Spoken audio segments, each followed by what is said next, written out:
Hi, come on in. No, it's so good to see you again. I've been looking forward to our session this week. Go on, make yourself comfortable. Pick whichever chair you want or the couch, whatever's comfortable for you. Can I get you some water or tea? I have some tea as well, if that's okay. I'll probably sip tea while we talk. Are you warm enough? Okay, there's a blanket if you'd like it. Honestly, this is a time to really get comfortable. If you feel like you need to hug a pillow, if you need to wrap yourself up in a blanket, that's fine. Whatever you need to do, okay? Well, I wanted to talk about a few new techniques this week, but first, how are things going? How's the past week been? Good? Have you used some of the techniques that we talked about last week? You're trying not to be quite so hard on yourself? I know, we all do it, and it's just practice, trying to break ourselves of that habit. And it's hard. It's not going to be easy. This is a habit you've had for a long time, so it's not going to go away in a day, in a week. So definitely don't beat yourself up if you can't do it all the time. But you will notice over time that it gets better and better. Just keep at it. And at some point, you'll look back and you'll realize that you haven't had a negative thought in a week, or you haven't had really debilitating anxious feelings for a month, and you'll wonder when that started to happen. So just keep doing what you're doing. Great. Anything else new going on this week? Okay. So you've had a little bit of anxiety at work. I know what that's like. Well, that actually leads well into what I wanted to talk about this week. So I know we've identified some of the thoughts that you have that seem to cause your anxiety, and one of them is perfectionism. So we're going to talk about a couple of those thoughts and some of the things that you can do to try and fight those thoughts and change your way of thinking. So first I'm going to talk about just a few common incorrect beliefs that we have about perfectionism. Pretty much that's the way you described it, is you tend to be a perfectionist. And I understand that very well. So some of the beliefs are that you can never fail or make a mistake. You have to be perfect all the time. Do you sometimes have thoughts like that? Sometimes it's hard to admit that you have them, because when faced with the reality of the wording of them, sometimes you can easily say, well, of course I can't be perfect, but it doesn't mean that somewhere in your heart and your brain you don't really feel like you need to be perfect. I know for me, I often feel like a lot of my self-worth comes from being perfect, from doing things the right way all the time and the most just way all the time, and making sure everything is fair. And it's a constant struggle to remember that life isn't fair, and that there isn't always a very clear right way or wrong way of doing things. And what I may think is right may not be the only way to do something. And I need to make sure not to be judgmental of other people and not to be judgmental of myself as well. That I'm allowed to make mistakes. We all are. And another thing that people often think is that others won't love them or accept them if they are flawed and a vulnerable human being. So I think a lot of times, whether we admit it or not, our perfectionism is seeking the approval of others. And I noticed that with myself as well, that a lot of times one of the reasons I need to be perfect at work is I want the approval of my boss. And I've recently learned that my boss is not very good at giving approval. My boss is very good at expressing disapproval when he's unhappy with something, but the absence of words from him generally means he is happy, which is a bit frustrating when you would like acknowledgement for your work, but it's also taught me that I need to find my self-worth from myself and not from someone else giving me approval. And it's actually been a really powerful experience for me to not get that positive approval from something that I do much of the day. There's also something called achievement addiction. So it's really believing that your worth as a human being depends on your achievements, intelligence, talent, status, income, or looks. So again, it's this belief that you are not worthwhile as a human unless you are the best at certain things, or perfect, or however it manifests in your head. Do any of those beliefs ring true? Most of us don't think them all the time, or we may not be entirely conscious that those are the thoughts behind our actions, but they often come to play at certain points in our life. And I know we've talked a little bit about your own perfectionism, and I think some incarnation of each of those probably plays out in your head. So today we're going to talk about 4 techniques for dealing with these thoughts. They're called the truth-based techniques. So again, a lot of times we believe that these thoughts we have are true without ever fully examining them. And so one of the ways to combat these thoughts is to ask yourself, what are the facts and what do they show? So for instance, if you believe that you always have to be perfect, what are the facts? Are you always perfect? Are the people you admire always perfect? Does that ring true, that humans can be perfect all the time?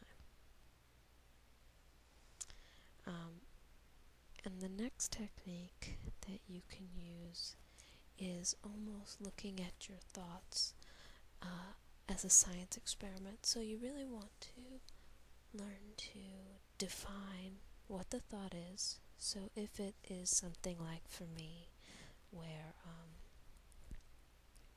my self-worth is based on being perfect at things, which again is not a thought I have all the time anymore, but it's one that I at least have had in the past. You want to look at that like a hypothesis for a science experiment. So this is the theory that you're going into to test. So take that sentence or thought and think, how can I test this to find out if it's really true? So what can I do to prove that my self-worth is dependent on me being perfect all the time? So there are several ways to negate that. First of all, I'm not perfect all the time. And when faced with harsh wording like that, I don't truly believe that I am worthless when I make mistakes. And if it's hard to see yourself in that role, then think about other people as well with that sentence. So, are other people who make mistakes worthless? And of course, I don't believe that. I think, first of all, making mistakes is inevitable. We're human. If we were born knowing everything and knowing exactly what to do, it would be a very boring world. If I always made the same decisions now as I would make 20 years from now, that would be a very boring world. And the older I get, the more I see that there is no perfect. There is no right way to do things. There are better ways to do things. There are ways to do things that cause more problems. But there's not always one clear-cut path, which is the only path to follow. So, a good example is to, if you think your panic attacks are going to drive you crazy, sometimes it helps to just act ridiculous and take it to the extreme. So throw yourself down on the floor, scream and cry and flail your arms and try to drive yourself crazy. And sometimes that ridiculous act helps to shed a little bit of light on how extreme some of our negative thoughts can be and how ridiculous they are in their own light. Obviously, none of us can be perfect. I think we all, faced with that reality, understand that as humans, we cannot be perfect. So it's reminding ourselves of that. So the next technique is, again, a kind of scientific technique, but to see what other people think about your negative belief. So ask some friends and get their feedback. So when we're talking about perfection, I think a great place to look is Facebook. Read through some other people's walls. Are they perfect? People will often reveal quite a lot on social media, and you can see that you're not the only one struggling with these negative thoughts. There are a lot of people out there struggling with negative thoughts, and often they will write them on their walls throughout the day. And that doesn't mean you don't respect them, and it doesn't mean that they aren't important people. And it, in many ways, makes them seem more human. Those of us who try to come across as perfect do often seem less human, because obviously we're not perfect. And acknowledging that we're not often always perfect is an important part of being human. Talk to your friends, talk to your family. Sit down your partner or your mother or somebody you trust and you really feel comfortable with, and say, I'm going to do this ridiculous activity, and just go with me. I want to ask you what you think about being perfect, or do you think I'm perfect, or do you think you're perfect? And when I make mistakes, do you love me less? Do you respect me less? Those kind of things. And ask, and again, you can tell them it's ridiculous, but it's just a practice that your therapist has asked you to do. So the final technique that I want to talk about is thinking, not just blaming yourself for your thoughts. And again, I'm not saying that you're doing this task to try and blame others either, but to look at the components in your past life, people, places, things, whatever has occurred in your life that may have caused this problem. It's not all in your brain. There are probably things that happened when you were younger that made you want to be a perfectionist. There was some interplay between the praise I got when I did well at things and how that made me feel. That made me want to seek that out all the time. So does going through these techniques seem to help at all? I think it's often useful to feel like you have something to grasp onto, that there are things you can do to make you feel a bit more in control of your thoughts and your behaviors and your anxiety. So that's why I want to go through these techniques with you. And I hope that they're helpful.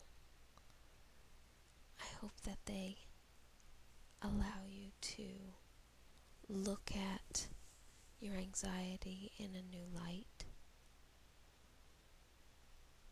and maybe re-examine some of the negative thoughts that seem so big and powerful in our brains, and when we really bring them to the light, often seem ridiculous and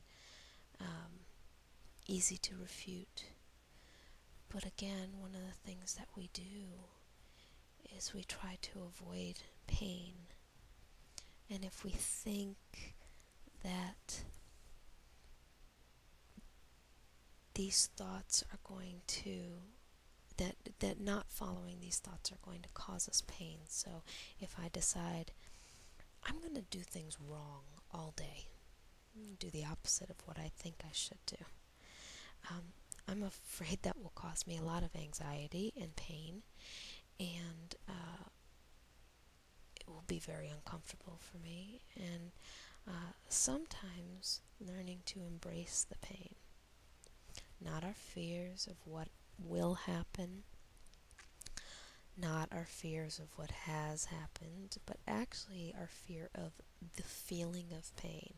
So for me, the feeling of pain, of mental pain, is my stomach sinking. And almost embracing that pain.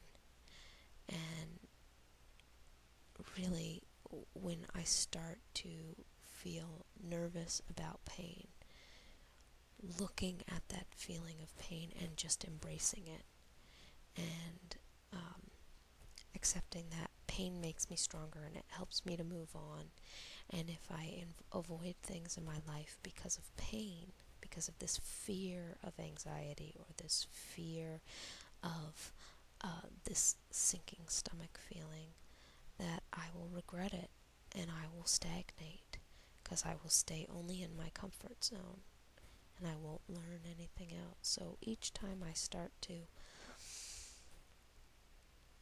worry about something that may cause me anxiety, I try to picture that pain, and again, for me, it's my stomach sinking, and feel it and just embrace it and just accept that there's going to be some of that feeling in my life. And in many ways, it's not a negative feeling. It means I'm moving through something difficult and I'm growing in that area. And if, again, you always stick with things that you're comfortable with, you won't ever grow. So let's take a deep breath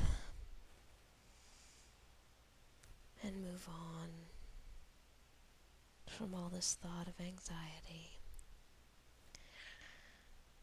And we'll end with a guided meditation in a few moments. But I wanted to let you know how happy I am to see you today, and that I'm glad things are getting better.